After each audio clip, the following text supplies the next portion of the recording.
All right, hello wine drinking people. Time for more of what I've had to drink yesterday, and this is a new one for me, folks. Marines in the wine business. Saddle up, soldier. Get ready to drink some wine.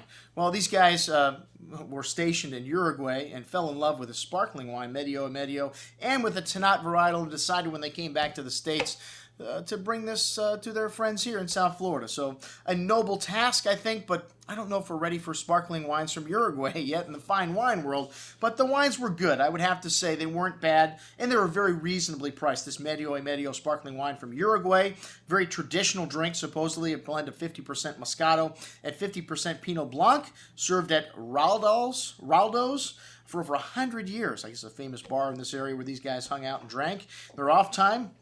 Fresh peach and plum-like fruit, some hibiscus flower, really clean and fresh bouquet, sweet green apple peach fruit, big coarse bubbles, probably not method champenoise, but hey, you know what, for an inexpensive sparkling wine, not bad. The rosé I didn't like quite as much as the white, but you know, it was fine for $12. And then the TanTerra Tannat Syrah blend from San Jose. Hey, I don't have a lot of experience with Uruguayan wines, but there is some potential here. I have to say, Tannat is a varietal, also not my favorite. So we have a couple of strikes against this to begin with, but these wines were good, and again, not very expensive. This first one, nice wild kind of berry bouquet here, white pepper, comes animal, gamey notes, then black plum and cherry fruit.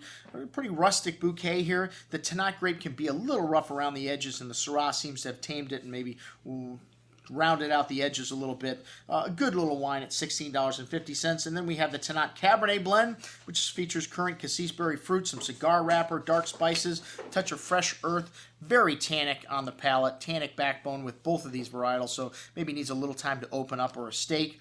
And then the Tannat, fresh barnyard, kind of earthy aromas here to that plum and cherry fruit, a nice gamey nuance to this as well. Big and tannic wine on the palate. This Tannat is a real bruiser, some underbrush, and it's a really dry finish. And then the Don Nelson Ariano Tannat Special Reserve Canelones. Not the kind of cannellones you find in an Italian restaurant, but this is a big wine. Really, really nice bottle of wine. The best thing these guys brought me at $35, so we expect something, excellent. And this wine was fresh, proud black earth, some toasty oak spice, espresso, dark chocolate notes to the thick black cherry and currant berry fruit. Lovely concentration here of aromas. A big wine on the palate as well, kind of cherry, dark cherry and mulberry fruit. Fine tannins on the tongue, a bit rough, but has nicely balanced acidity, keeping things fresh through the finish. Nice toasty oak, an excellent bottle of Malbec. Good job, soldiers. I'm your host, Andrew Lampisoni, signing off for the Wine Watch, saying remember, always drink the good stuff first.